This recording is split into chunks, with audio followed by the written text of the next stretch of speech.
Hello. Well, I'm not chewing gum this time, so that's positive. Get rid of my cough.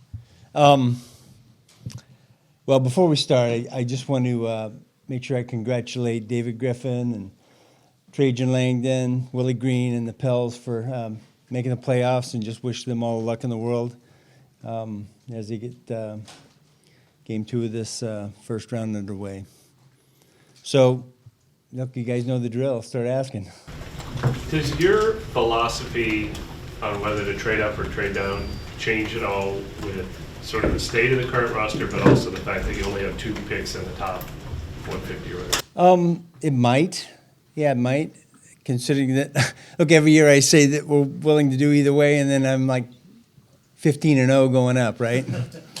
So it's kind of hard for me to keep saying that I'm willing to trade back, and then I haven't done it for quite some time. So, what do you think? Like, obviously, we know why you value trading up. But yeah. What is it that makes the concept of we'd like more lottery tickets, more swings at the plate? Why do you not feel like more is automatically better? Yeah, I look. I think there are cases where there are cases where dropping back makes some sense to get more picks. I just think in our case, most of the time, it's just been a move too far back. And, if you move back 2 or 3 or 4 spots, probably the level of players similar. If you're moving back, 8 to 10, I think oftentimes you're dropping down a class. If you believe in your board, you believe in the evaluations that your staff have done, then it's just hard for me to grasp getting a lesser player talent-wise. And so I really believe in the evaluation process that we do, and that's what makes it more difficult. Mickey, are you actively looking at ways to get into rounds 3 in that big hole? Do you think about that? Like, how much are you thinking about the from, what is it, 45 to 150, whatever it is? I mean, that's a big gap. Yeah, it's a big gap. I wouldn't say that we're spending a lot of time thinking about that right now. The way the draft is structured currently is that, we do the first round on Thursday, and then we have, the second and third on Friday, and so then we have a whole evening, a whole day, really, to strategize about moving into the 3rd and 4th round. And look, part of that depends upon who are the players available. Do we really want to move up? And look, when you have 4 fifths, that gives us an opportunity to bump, take a couple of those and bump it up. But we won't be thinking about that until we know who the players are that are going to be available. Is there someone that we've got really graded high that has dropped down, and man, let's put a target on them and find a way to go get that player, because that's what we've done historically, even in some of the later rounds. But that's not a process that you spend a lot of time right now. It's just there's so many variables.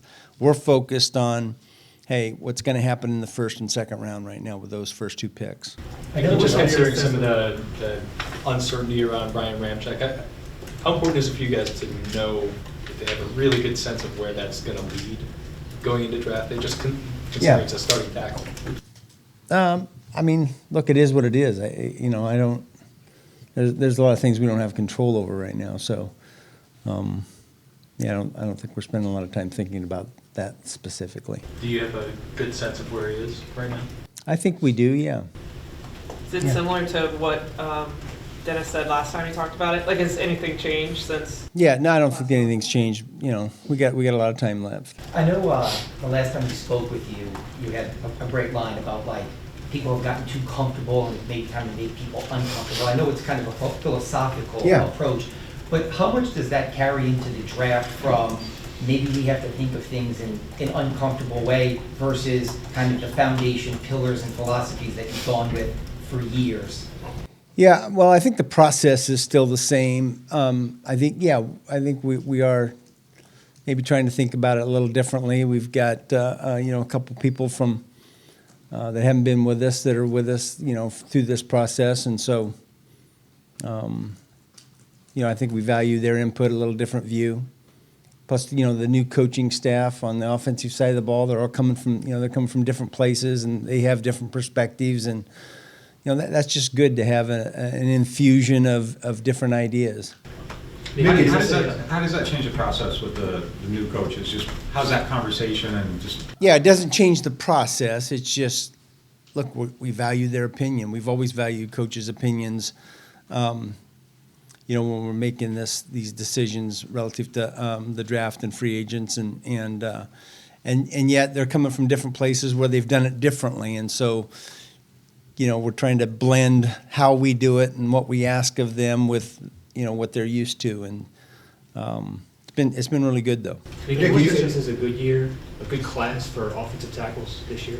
Well, I think it's a good year for offensive players. That's probably the way I'd put it. A little better, offensively than defensively, and yet, man, I just know that 3 or 4 years from now we're going to look back and there's going to be some great defensive players come out of this draft, and we're going to say, why didn't we see that?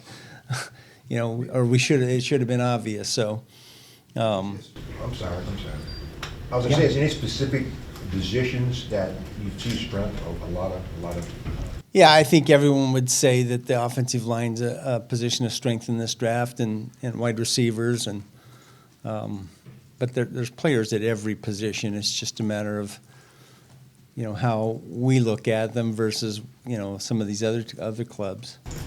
Mickey, do you have positions that you would still say are like must right now? And is offensive tackle a position that you would say is sort of a must at this point? Yes, I'd rather not discuss what we think is. Yes, in terms of there are some musts on our board yet. Some tags we haven't filled. Just like there's some needs and there's a few wants, but I'd rather not get into anything specific. Mickey, how does Trevor Penning's offseason gone to this point? Yeah. And you'll still view him as tackle? Is there a position, maybe another position? Yeah, I think it's gone well, and look, there's a lot of off-season left here, and we have a new offensive staff, a new offensive line coaches, and I think they're anxious to get to work with him once we're able to get on the field. And when you're changing offensive systems the way it's the first time you've done it in quite some time, how much weight does that add in terms of the players you might look at in terms of, okay, we need players that can do this to run this type of offense, as opposed to other years where it's been? Well, I think it's more nuanced than it is just these wholesale differences. It's just the nuance of what this system and what these coaches want the players to do, and that's it's part of the learning process for us. Is, hey, what exactly do our coaches value in terms of what they're asking the players to do, but it's a lot more nuanced. I mean, look, we got guys in our building that can do exactly what they want to do, and some better than others, and so that's part of the process that our coaches have to go through when they get these players on the field and they start talking about how they want to play and how they want them to play, and there'll be these little subtle differences. How do you feel about the depth of this draft, just with so many day 3 picks? Do you feel like all these so good players? Yeah, I think it's fine. I think it's normal, and yet until we get into it and we see what's available when you get down into the the later rounds, that how many names are on our board still when we're picking in the 5th round will dictate how deep we think it is. Mickey, how does the math kind of work when you're trying to weigh like the present versus the future and like the state of the team at that current year? Like how do you guys kind of weigh all those different factors together? I don't know that I can answer that. I mean, we think about it. I think generally speaking, coaches are thinking about right now, and in the personnel end of it, we're thinking about next year and the year after as much as we're thinking about right now. But it all comes into play. It just does. It's just the nature of not just our sport, but professional sports in general is and you got to be focused on right now, with an eye toward the future. And just like, do you guys ever, or you specifically, do you ever have to battle that, like something that you need right now, but maybe there's like just such a great opportunity that might be- Absolutely. You absolutely have to battle that. And battle maybe not the right word. You just have to consider about are you picking for right now? Or are you picking for 2 years from now? And that's part of what the big function of my job is, to make sure that that we're doing what's right for the franchise, not just for this year, but going forward. And that's why the value of a position becomes really important, And so you may not need, I don't know, a pass rusher, but there's a guy available that's going to help you down the road. Not as much right now, but down the road, you got to consider that because of the value of the position. So I think those are the things that every team has to consider as they go through this process. Mickey, is it accurate to say you guys have taken a little more long-term thinking into this offseason so far with how you approach free agency? I don't feel that way. I think we've always taken the right view in terms of this year versus the future. I think we've always had that in mind. I didn't feel like we've done anything different. It's been, the 1-year contracts. Was that something you went into this offseason saying, this is what we're going to do now, as opposed to giving big deals? I think that's more a function of the salary cap and where we're at with the salary cap than it is in terms of any, long-term plan. Do you ever, when talking about filling needs, and so you don't, I know ideally you fill all your needs before the draft so that you can think long-term in the draft, but do you ever, and I'm using this year as an example, but I guess you'd probably think more past years so you don't give away your plans, but like, we have a need at offensive tackle, we like that there's 4 or 5 guys to choose from at 14, let's fill that need in the draft. Will you ever approach the draft like, let's wait and fill that need in the draft, or is that dangerous? Well, part of that's the timing, of free agency versus the draft. I don't think at the time of what free agency begins, you may have an idea of what the draft looks like, but you don't really know because we haven't gone fully into that process, right? We haven't made we haven't gone through the whole process with the draft, and so, you have an idea, but I don't know that it's enough to fully make that part of the decision-making process. Mickey, a year later, how do you feel about last year's draft?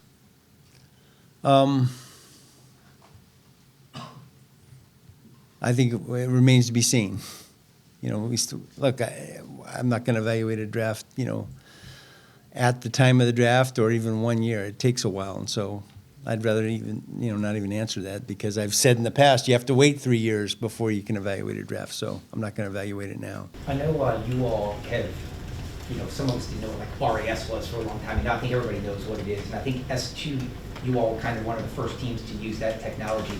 How important is it to continue to find areas? I mean, I know you talk about going back 40 years when you just kind of sat down with somebody and got a feel, and now there's all sorts of technology and tests and different analytics and metrics. How important is it to kind of maybe stay on the forefront of that? Is there anything else that, that's I think all of it's important. I think, more information is better, and this, how you filter through all of that, how you make it part of your decision-making process. They're all just tools, though. It's, I tell our guys all the time, let's start with what our eyes tell us, and then let's use the tools to confirm it or contradict it. And if there's a contradiction, then we need to get that resolved. So I think, we're using all of it. We got a new draft room upstairs with some new technology that we're kind of excited about. We've got some tools that, our guys are developing, our IT guys and our analytics guys are developing, and it's all good stuff. But again, it's just tools in the toolbox, and we keep adding tools. How do you think things like RFID and live on-field tracking impacted the metrics that you would otherwise get from combine workouts? Yeah, we're getting it all, and we're looking at it. I think sometimes it's hard to interpret what it means. And so I think we're still kind of in that process. You mentioned the on-field tracking. We get all those numbers, and yet I think there's still some. Okay, what does it really mean? How do we compare it? I don't think we have enough history with that to make any firm assumptions relative to that information. So we're still kind of sorting through a number of those things. At least I am. Without giving away too much, what's some of the new stuff you guys have in the draft from that, and how might some of those things help? Yeah, it's just applications and the speed of which we're able to access it, the speed of we're able to get a quick cut up, relative to any particular player and who they've played against, and it's pretty cool stuff. Does that stuff make it easier or potentially create more caution? Yeah, when it comes good question. Especially when it comes to the idea of, you got a prototype at a position or something like that. Yeah. Sometimes you might be willing to make an exception based upon some other metric or something. Does having more information make that easier, or does it create more caution? That's a good question. Depends on the evaluation. Depends on the who we're looking at. It's I'm not one who likes exceptions, and so generally I think we have to be convinced that an exception is worth the risk. But you're right. You have more things to look at, and I don't know how to answer that. It's better in some cases, and sometimes it clouds the issue. Do you have any particular? Do you anticipate being active in free agency after the draft? I know past years, Tyrann Matthew, Jarvis Landry a couple years back. Do you anticipate another? Yeah, I think we're going to keep looking. There's still good players out there that haven't found a home yet. So I'd say we're going to be in that mix. Yeah. Is there a benefit that comes to that, to waiting after the draft, just beyond like? Yeah, I think. Look, you go into the draft thinking you're going to get certain positions and even undrafted free agents, and then afterwards you end up, and we have a gap here in who's available. And Mickey, with the uncertainty about Ramczak's health and Trevor's development, Andrus is a free agent, does your mindset right now have to be, we can't be sure that either starting tackle is on our roster right now? Yeah, but I don't think that's any different than any other year, is that, man, until you have somebody in your building, somebody under contract, that you're confident about, their ability to play, that's always the case. And so I don't think that's any different than any other year. You still have an interest in Pete, or? I'm not going to discuss any of those individual players, but, he's a free agent right now, so. How do you think maybe the teams picking in front of you might help you pick at 14? Like, there are a lot of quarterbacks in this draft that might go early, wide receivers. Like, if there's a position you guys want, it seems like it might be favorable for. Yeah, again, we don't have any control over that, so we're just gonna, have to really just sit there and see what happens in front of us, and look, we're gonna have our top 14 players. Anytime someone from behind that goes into the first 14, that's a good thing for us. That's the way I look at it. But we don't have any control over that, so I don't spend a lot of time thinking about it. Do you have any particular way that you evaluate whether or not a draft is considered a success? Like, I feel like there's so many ways to do it. Like, if every pick you had got a second contract but none were stars, is that a success? Or if you had one generational player but no one else panned out, like, how do you look at a draft and say that was successful, I guess? Yeah, well, I guess first of all, if it's your draft, you're looking for any way to make it successful, right? So let's be honest. I'm always looking for ways to point to a particular draft and say, yeah, that was really successful. I think it can be either or, right? It can be either or, and generally you want every pick to be successful. You just do. I look back and look at 06, and we had, a bunch of guys in that draft class that had 10-year plus careers, which is really, really unusual in our league, and so that was successful. And a couple of those, they weren't 10 years with us, but that was a successful draft. And in 2017, that was a big draft because we had the offensive and defensive rookies of the year, and those guys have had good careers, along with some other guys. So there's just a lot of variables that impact it, and I guess someday I'll look back at all those drafts and call them a success or a failure. I don't really do that right now. I'm just looking forward, not back. I know it's probably like a case-by-case basis with the trades, but like how does this process work? Do you guys look for spots ahead of the draft where if a guy slides to here, we'll try to make a call here? Do you have like people you've done business with in the past? Yeah. Or sometimes is it like, hey, we need to try something really quick right now? Well, I think for us, we will look at, okay, we're at 14, for example. I'm going to look at, okay, what's it take to get to 13? What's it take to get to 12, 11, 10, 9, 8? That's probably about where I'd cut it off. And I'll go back. How far back are we willing to go? Generally, I'm going to look 10 spots in front and 10 spots behind. And then I'm going to spend a lot of time in the next couple days saying, hey, what's the value of that? What's it going to take? What's the history in our league when somebody's traded from 14 to 10, 14 to 9, whatever? And what's the history of going from 14 back to 20?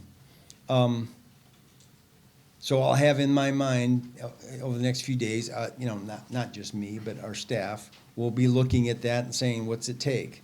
And then there'll be a lot of calls over the next 2 or 3 days to those GMs and those teams in front of us and those teams behind us.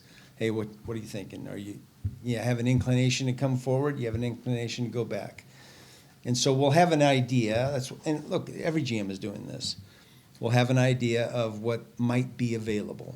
And then, day of the draft, and as you're on the clock, then it becomes a little more urgent, that's the process. It's imperfect. What's your internal review on whether you think that's been good for this team, moving up as much as you have, the 25 straight or whatever? Has it? Well, I must think it's pretty good if I keep doing it, right? Is that true though? I mean, I feel like it's been good for us. Yes.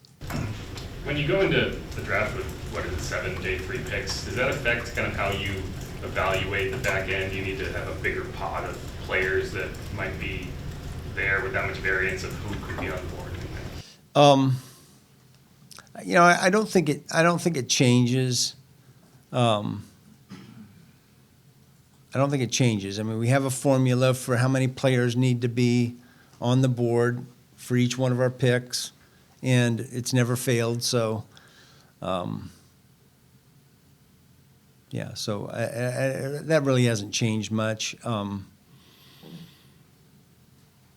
think what'll change is when we get to that day, when we get to day 3, and we've got all these picks. That hasn't been typically what we have, and who's to say that that's what we'll have when we get there? Mickey, when you looked at, you were talking about the trades, I'm curious, so last year there were 6 first-round trades, 22 there were 9 first-round trades.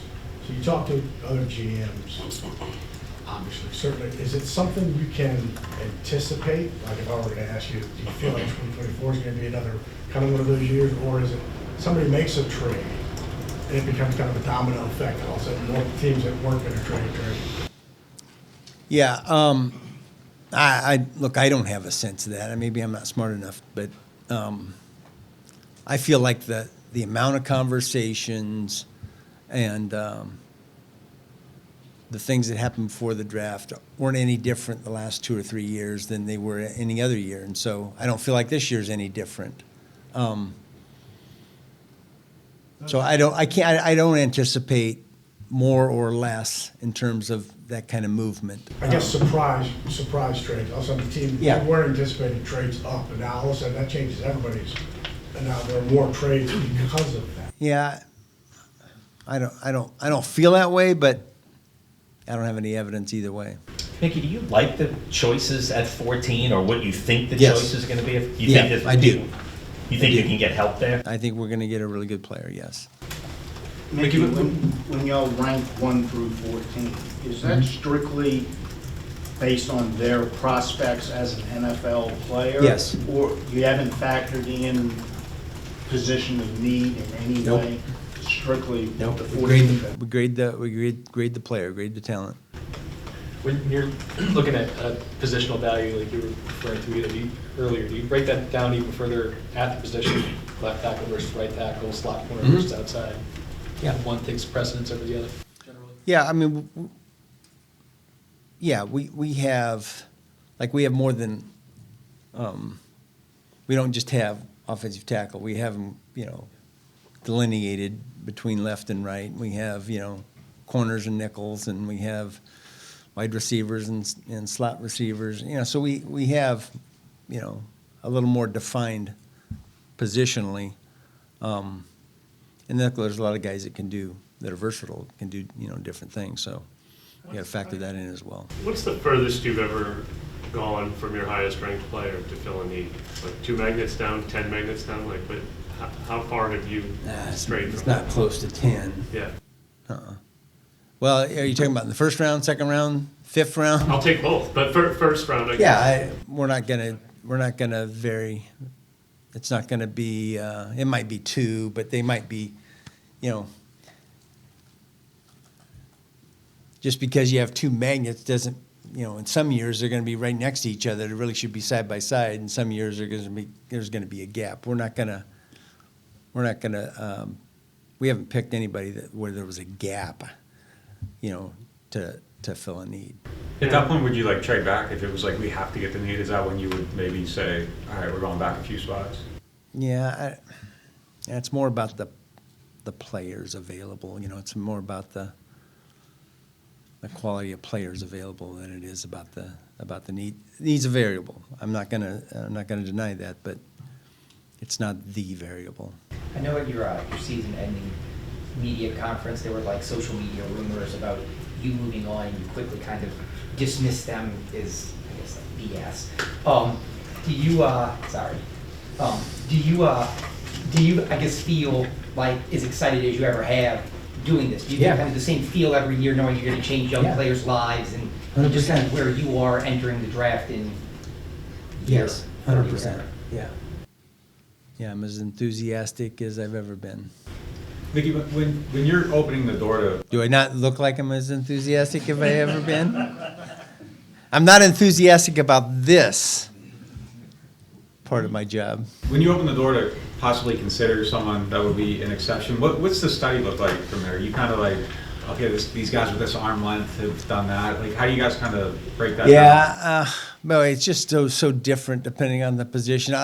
Here's the description. If it's an exception, do they walk on water? So you define that however you want to. You got to walk on water. Are there traps that GMs can fall into, like thinking you can fix the exception? Like, what are some things that you've been doing this for so long that you kind of we have to be careful to avoid this? Well, I think we're all confident enough in our abilities, and by all I mean coaches, scouts, GMs, all of us are confident enough in our abilities that we think we can fix something. And but there's some things that I think are just really difficult to fix. And I think over the years, that's where, experience comes into play, is that,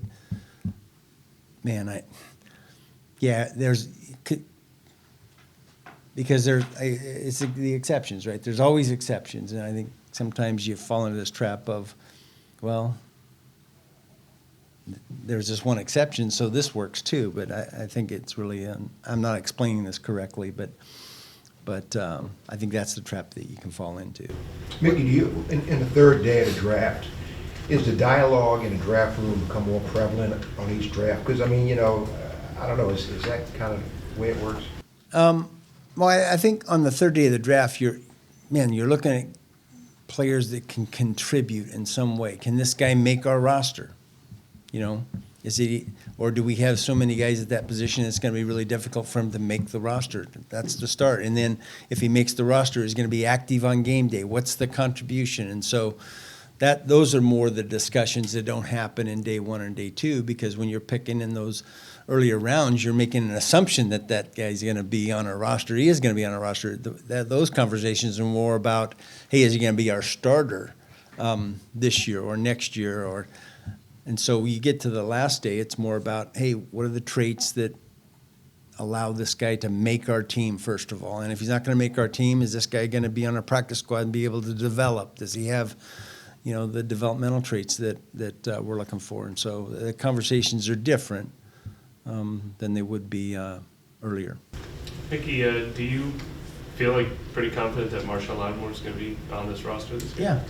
Yeah. And if there was any trade discussion, I mean, does that kind of end with the draft or not necessarily? Yeah, no, listen, it's not specific to Marshawn, so there's always conversations about all kinds of players, so it's not any different.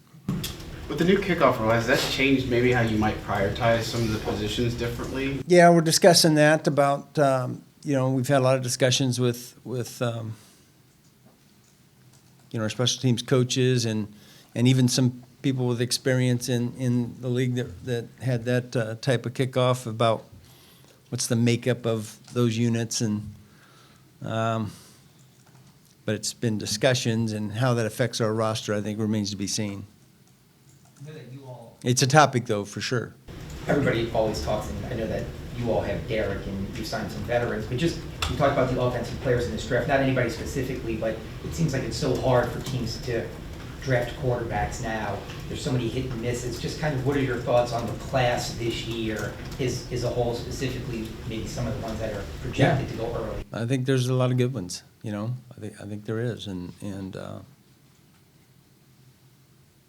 yeah, I just think there's a good volume. Just to clarify, Lattimore, do you approach those types of questions with every player we have? I'm always going to say that they're going to be on our roster this early. Like, if the answer was something other than yes, would you say that? What do you think? I'm just saying, because now it's going to be like it's going to be a headline. Yeah, he's going to be on our roster in 2024, so it's just. Yeah, that's not what, that wasn't my answer. My answer, he was asking me a question, I'm trying to avoid it. Because let's be honest. You guys know me. I don't like talking about specific players. You ask questions, and you have the right to ask the question, but, listen, everybody's tradable. Just depends on, the offer that you get, right? And yet, it's not very common. I'm not one who likes to do a lot of trades. I don't like trading players that have been contributors for us. I like maximizing our roster with the guys we got, but we've made trades before, so there's too many what if things here, right? If there was something imminent, I still wouldn't tell you, but. Because you kind of laugh sometimes that there's, like, it always gets out there, like, oh, you could trade this player and get a draft pick, yeah. But not any specific player, but that would be trading an already established player for someone who could be just as good as that player, but maybe not. So when you see that, just with any star player, I guess, does it kind of make you laugh because trading something established for the unknown? Yes.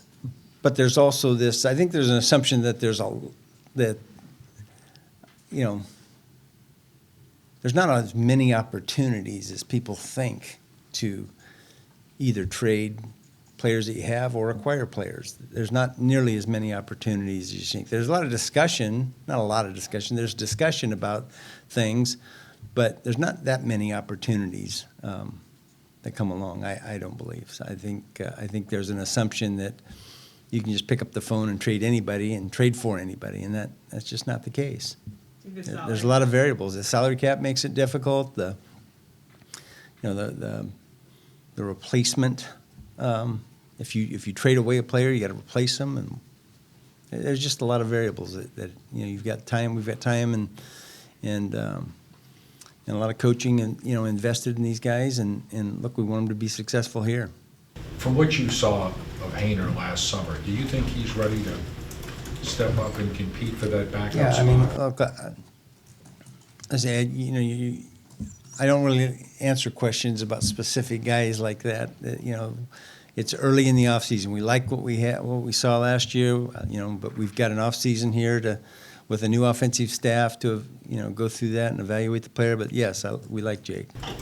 Mickey, is your trade value chart, does it get tweaked every year? Like Yeah. your 2024 trade value chart kind of set right now, and you kind of, I think you talked about last year, you follow a certain, like 3 or 4 out there. Yeah, we have them all. It's a guideline. It's not really, it's not something that's fixed. At least not for us. It's a guideline. I spend as much time, looking at the history. I mean, I have the history since 1999 for every draft trade that's made. So I look at all those, and you pay a lot more attention to the ones that have happened recently since 19 or 20 probably. But we have the trade chart values. They're just guidelines, and some teams I think are a little more stringent in terms of their trades and making sure the points line up. But we have them all, and they get tweaked a little bit. I think they've remained pretty much the same the last couple of years, but before that I felt like they were constantly evolving. How often do you find the price adjusting for trading up when it comes to like a quarterback? Like if a quarterback, if the price for that kind of doesn't screw up the metric of you're paying more for a quarterback. Like when you want to trade up for another position, how does that kind of? Yeah, I think.